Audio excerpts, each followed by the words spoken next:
بسم الله الرحمن الرحيم الحمد لله رب العالمين وصلى الله وسلم وبارك على المبعوث رحمة للعالمين نبينا محمد وعلى آله وصحبه أجمعين. Assalamu alaikum wa rahmatullahi wa barakatuh. We're still studying the book of Bulugh al-Maram in lessons in Fiqh.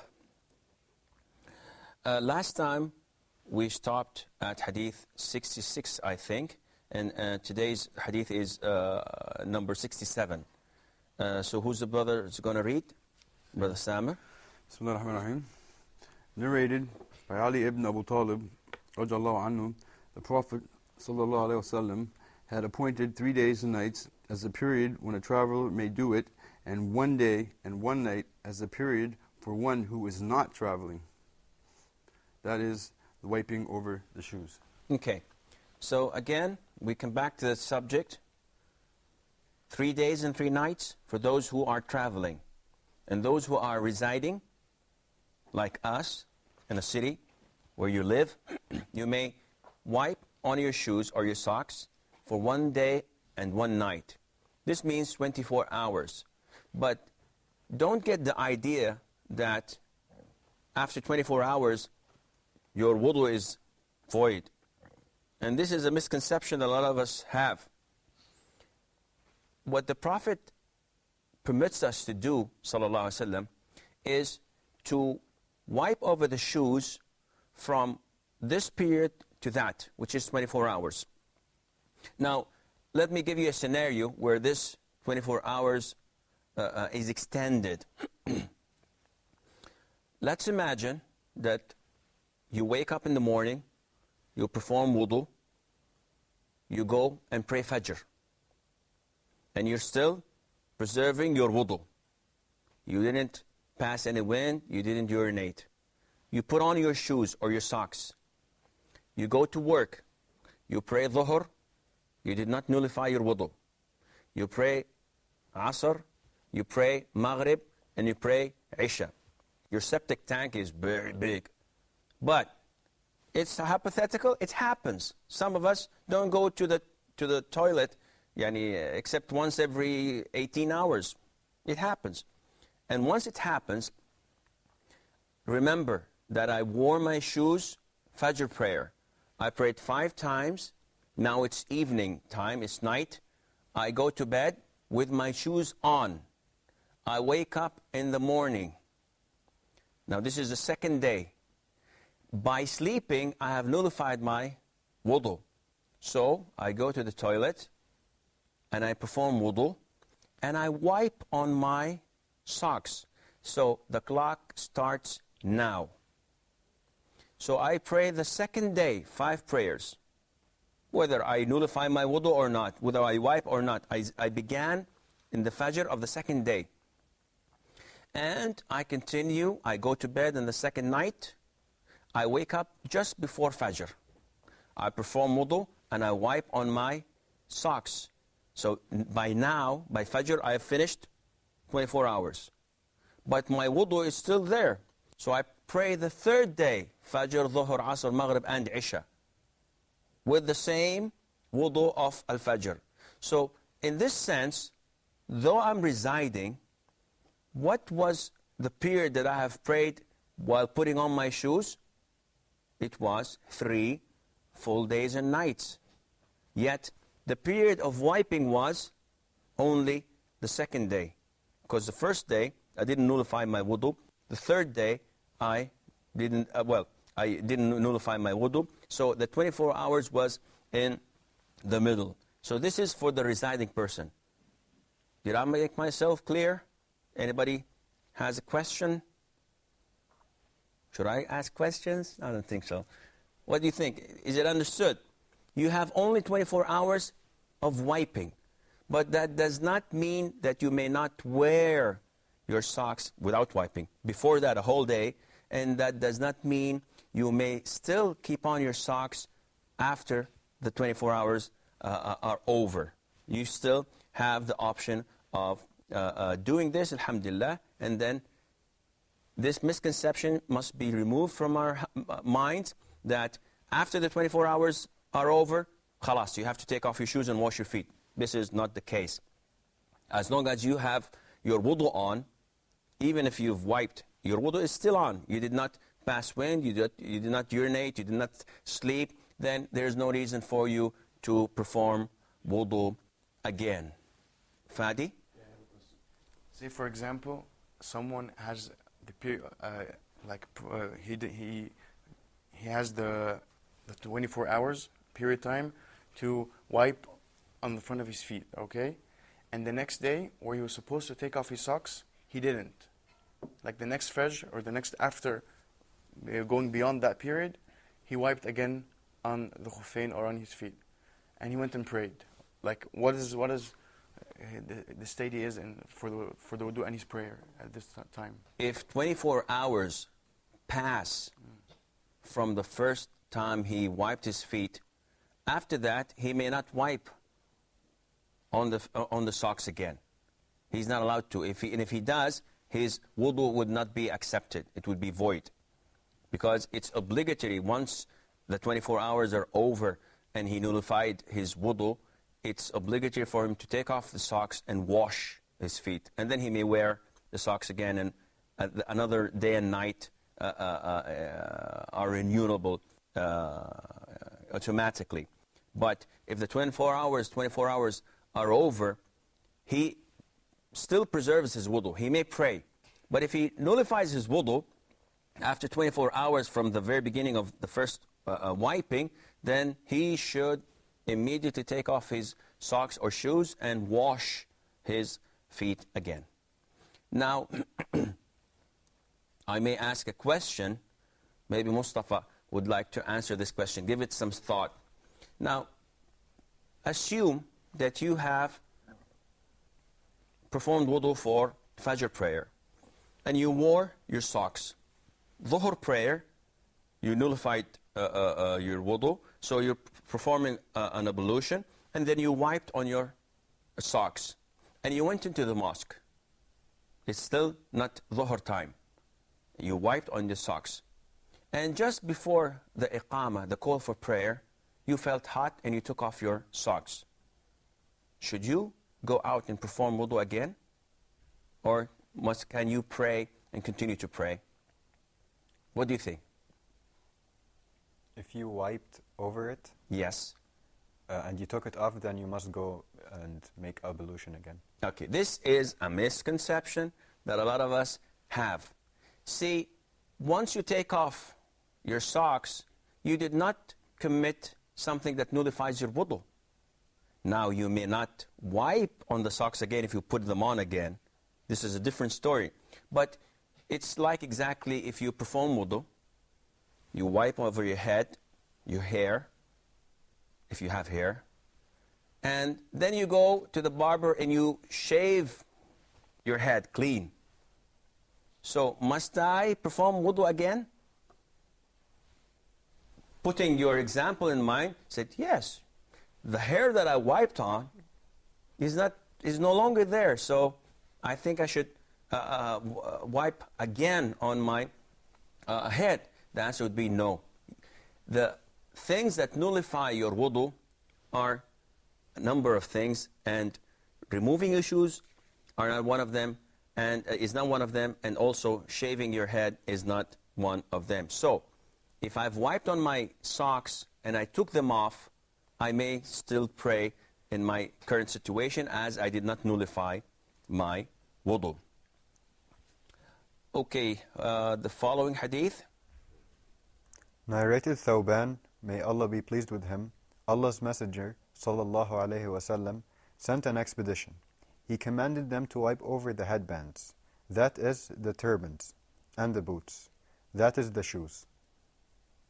Of course, now when you hear the word headbands, this is a translation, and lots of the translations, maybe they're not well translated. So one says headbands, whoa, headbands, it's like Rambo or something. They were not used to wearing these things, and lots of the things that the brothers in Muslim worlds wear, God, it's so weird. You get people, now Muslims are following the West in every single thing as the Prophet ﷺ has warned. You get people wearing earrings, putting chains and bracelets and so on. What are you doing? I said, well, it looks cool. The looks is not important. The following of the Prophet ﷺ, to have your dignity, to have your own personality, to follow the sunnah, this is where you get your power from. So headbands, meaning turbans, this is what they used to wear. And the Prophet ﷺ, before sending expeditions, he used to give them advice. They didn't have any mobiles, so if they were encountered with a problem, they wouldn't have the chance to wire the Prophet ﷺ. They would have to wait a whole month and come back and say, well, we faced this and that and we didn't know what to do. So the Prophet ﷺ gives them a warning, gives them advice. It's exactly like when people came to the Prophet, and this is very informative. And this is what we should always do. Try to add an extra edge of information. The Prophet ﷺ, once a group of companions came to him and they told him that we travel by sea. And quite frequently, we are carrying with us a small portion of water, drinking water, because we don't have enough space on our boats. And after a week or so, we have a problem. We are in a dilemma. If we use the water to ablution, then we will run out of drinking water, and then we have a crisis. And if we don't, if we go and try to perform ablution using seawater, it's salty, it doesn't taste good. So is it water? They're asking, they're trying to gain knowledge. So the Prophet says, as-salam, yes, the water of the sea is pure. And also the dead fish of the water, of the sea. So he added this extra information because they didn't ask him. But he figured it out that if they're going to travel by sea, probably they're going to starve. Maybe they run out of food. So then we know that Muslims may only eat animals that are slaughtered by the people of the book or by Muslims, by Jews, Christians, or a Muslim. Other than that, any other meat is not permissible for us to eat. So I'm traveling on the sea, and I get this whale floating on the sea, or I get this fish. So how do I slaughter it? So the Prophet is telling them, sallallahu alaihi wasallam, an extra piece of information that they did not think of, but probably they would think of later on. And again, here, this is an expedition. The Prophet is sending them away. So he's telling them that it is easier for you to do this. What? To rub on the turbans, to wipe over the turbans, and whatever they wear on their feet. We've gone through the turbans, and we mentioned that. Now let's go to the things that we wear on our feet. We asked a question, and we said that, do we wipe on anything that we wear on our feet? The answer was, yes, providing it covers the whole foot to the ankles. Slippers do not count. Why? Because you can see the toes, you can see the heel, you can see part of the foot. Okay, shoes, yes, you can wipe over your shoes. One would say, okay, can I pray wearing shoes? Is it okay to pray wearing my boots? What do you think, Samir?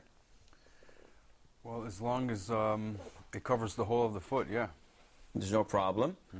What do you think, Mustafa? As long as it covers the foot and it doesn't have impurity on it. Okay. But why did you say as long as it covers the foot? Can I pray in my slippers, Fadi?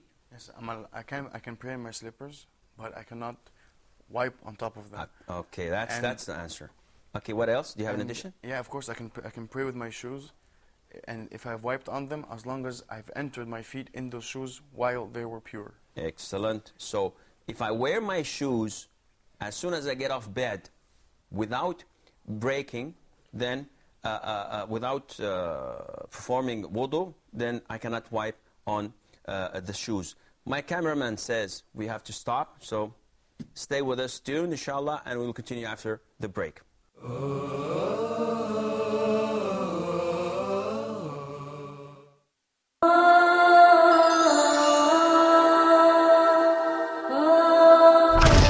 questions that bother you?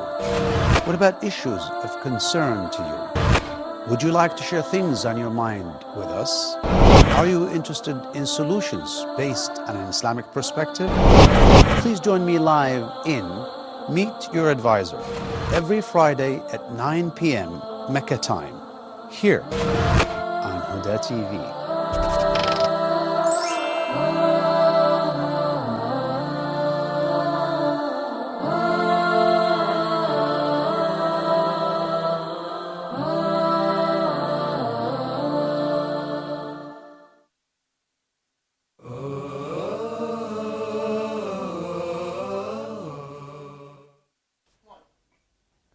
Assalamu alaikum wa rahmatullah. Before the break, we're talking about the difference between praying wearing shoes, slippers, and so on, and wiping over them. We may pray wearing our shoes, socks, slippers, whatever. And nowadays, a lot of people think that this is not proper. It's not Islamic. Well, actually, it is Islamic. The Prophet ﷺ said, pray in your shoes, pray in your sandals, pray in your slippers, because the Jews do not pray wearing their slippers, sandals, or shoes. So this is part of having your identity, part of having your own way of living, to differentiate Muslims from those who are non-Muslims. So it's whatever is convenient for you, do it. Now, putting in mind that I don't want people to listen to this hadith and the following prayer, they go to the mosque, to the masjid nearby their houses and say, well, the Sheikh said we could wear our shoes, so I'm going to pray in the masjid, go all the way to the front row wearing my boots or my shoes and pray. This is unacceptable. Not because it's not Islamic, because mosques nowadays have these carpets and rugs, and your shoes are not that clean. The Prophet tells us whoever wants to go into the masjid, he should look into his sandals or slippers to see if they are clean or not. If they're not, he should not pray in them. He should clean them and move the filth or dirt that is attached to it. But if you are in in a journey, or if you're traveling, or if you're going outdoors and you want to pray with your friends and brothers, and it's not a masjid, you're in outdoors, in the park or whatever, you don't have to take off your shoes. The sunnah for you is to pray with your shoes on, with your slippers on. This is the sunnah. Now, if you don't feel comfortable with that, it's another issue. If you're wearing like Texican boots, really high with big stuff attached to it, then they said may harm you, no, take them off. It's no problem. If you're a soldier, wearing soldier boots could take a long time. Taking them off is a horrendous job, especially with all the straps and tying them up and so on. So you may pray wearing your boots, providing you do not provoke the Muslims. You don't go to the mosque, to the front row, wearing your shoes. But if you're anywhere else other than the mosque, yes, this is the sunnah for you to wear it. We come back to the subject of wiping over the socks and the shoes. Scholars have different opinions because they have set certain conditions where Muslims should only wipe over the shoes or socks that follow the criteria they have set. Such as, 1, they say that the shoe or socks should cover the whole foot, from toes to the ankle. They said that it should not be see-through, and it should not have holes in it. And they say it should hold by itself. And what does that mean? Meaning that if you wrap it, like you put on bandages, this does not hold by itself. It's going to fall. So they say that this is unacceptable. It should stay firm and fit by itself. Now, other scholars did not like what the previous scholar said. And they say that, well, we cannot say that this is authentic or correct because we don't have any evidence. Now, what's wrong with a socks being see-through? White socks. What's wrong with that? The majority say, no, this is unacceptable. Why is that? They say, because I can see the skin. Okay, so what's wrong with seeing the color of the skin? There's nothing wrong with that. Other scholars say, okay, what's wrong with praying with socks that have a small hole in it? Said, whoa, if you can see the skin, if you can see the flesh, this is unacceptable. You may not wipe on that. Why is that? They say because the socks should cover the whole foot. And the authentic verdict, the most correct verdict, is the choice of Ibn Taymiyyah, may Allah have mercy on his soul, Sheikh al-Islam. He said, imagine the companions of the Prophet ﷺ. None of them had enough money to buy a full-fledged socks that fits by itself and has no holes in it. They were all poor. They didn't have money. And on the contrary, in one of the battles of the companions, the battle used to be called Dhatu al-Riqa', yani the patches that they used to put on their socks, because they used to walk, and after 6 or 7 hours of walking, you start having holes in your socks or shoes. So they used to put patches, and they used to wrap bandages over it so that they could be able to walk. So do you mean to tell me that if I'm in such a situation, if my socks has a small hole in it, I'm not allowed to do this? The answer would be no, you are allowed to do it. A small hole does not count. If the socks is see-through, this also does not count. It's okay to wipe, excuse me, it's okay to wipe over the socks, as the scholars say. We move on to the following hadith. Narrated by Umar radiallahu anhu without a full chain of narrators, and Anas with a full chain of narrators. When any of you performs ablution and puts his shoes on, he may wipe over them, offer prayer while wearing them, and not take off them if he wishes, except for sexual impurity. Again, this reiterates the previous hadiths we've gone through. Once you put on your shoes, once you put on your socks, while you are in the state of purity, you don't have to take them off. You can wipe over them, with the exception with janaba, sexual impurity. Okay? The following hadith, please. Narrated by Abu Bakr radiallahu anhu that the Prophet sallallahu alaihi wasallam gave permission for the traveler to wipe over his shoes during 3 days and nights, and for one who was not traveling during a day and a night, if he had been in state of purity when he put them on. Again, this hadith reiterates what we have studied previously. One point is, I'd like to mention that the narrator of this hadith is Abu Bakr, and he's a different person than Abu Bakr.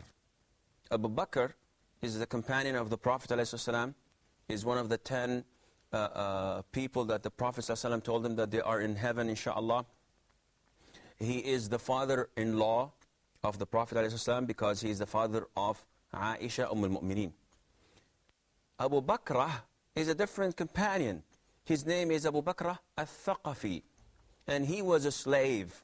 And when the Prophet ﷺ and his army surrounded the city of Taif, Thaqif, for 3 or 4 weeks or so, the Prophet ﷺ told those who were inside that the besieged city, that if anyone comes to them from the slaves, he is automatically freed. So this was an incentive to the slaves to come to the Prophet ﷺ and revert to Islam. So Abu Bakr was a slave at the time. So he came down from the castle of Thaqif by a rail. And this is the meaning of Bakra.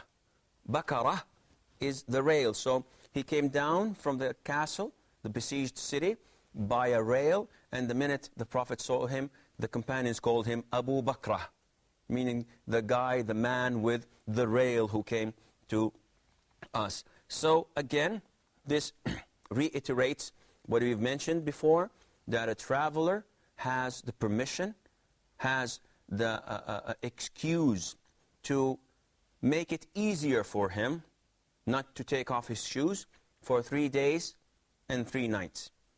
He may only wipe over his shoes. And it's not a must that he takes them off and wash his feet, except in the case of sexual impurity. And for those who are residing, they may do the same, even if there is no reason for that. One would say, okay, I have a toilet that I can perform wudu on, or wudu in, so should I take it off? The answer would be, no, it's not a must. You may perform wiping over the shoes or the socks, but providing you do that within the span of 24 hours, 1 day and 1 night. And this tells us how easy Islam is. It gives us a room to maneuver. It gives us a room not to make life difficult on us. But remember, life is not difficult because Allah tells us to do this. You may not choose things that conflict with Islam and say, well, this makes life easier. You have to stick with the Sunnah.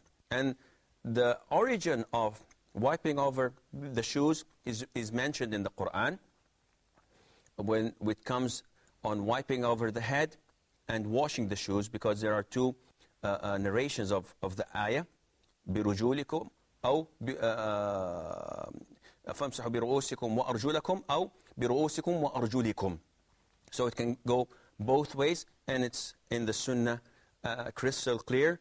It's a sign of Ahl Sunnah wal Jama'ah, as Imam Ahmad, may Allah have mercy on his soul, said that he narrated this hadith through 40 of the companions of the Prophet ﷺ, Mashu al-Khuffayn.